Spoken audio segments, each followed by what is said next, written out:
Hey everyone, Ravi here, the Let's Build It Ravi.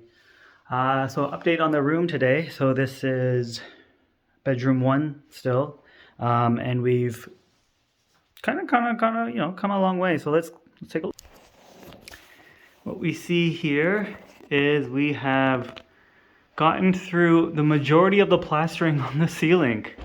If you recall, there was all those gaps between the ceiling and the wall. So we've plastered up those ceilings as well.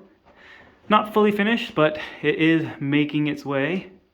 I have, kind of cleaned up some of this smoothness here, so that is a lot smoother now, and that's, much more to my standard. You don't want to just kind of make and accept kind of like these minor flaws. I think, you want to try to do your best, right? And you want to make it as smooth as possible. So here we know we had those big discrepancies between the two layers of wooding that we had, the new wood and the old wood.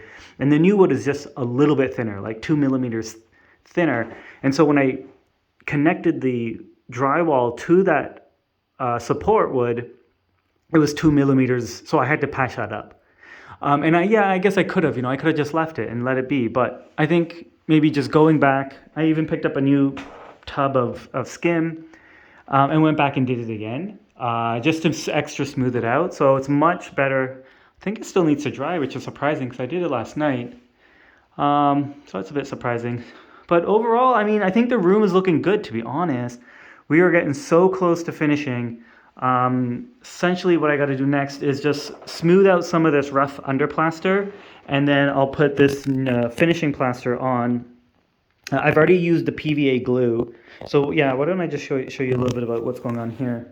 So in terms of tools, I've used a PVA glue, I've used this skimming plaster, and I've used some trowels. So let me just go show you the tools that I've been using. I have my drills. So this is the underplaster, the red one. I have a Makita drill. I have the mixer.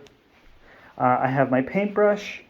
I have my mixing tub, my tub for water, and then my 2 trowels. So this is the trowel to smooth out, and you get a wider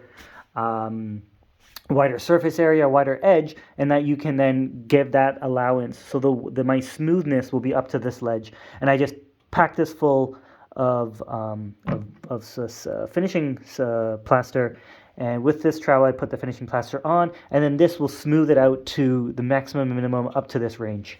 So that's pretty good, that's handy. I got little fun tools as well. I got my this and the other extra things. Of course, I got my screwdrivers that I use every now and then as well. So first thing was to mix up the PVA and then apply it with this brush, and then to kind of, that helps to seal the existing plaster so that when I put the new stuff on, it's already good. So I've already actually gone ahead and sealed up all the bottom as well with the plaster PVA mix, that stuff here. And I'm been working on some electrics. So I'm nothing fancy. I'm not doing anything much. I'm just taking the one box over there, and I'm putting it into 2. So I had to get, some drills and stuff like that. Nothing more than that really. So keeping it pretty straightforward. So that's it. Yeah, so look for soon, but I think this has been a pretty big episode. I'll try to get longer episodes as well coming out so that people can just watch the progress and see how the work is done specifically. But for now, that's kind of it, unfortunately, until I get a second, I get a recording device. Yeah, see you.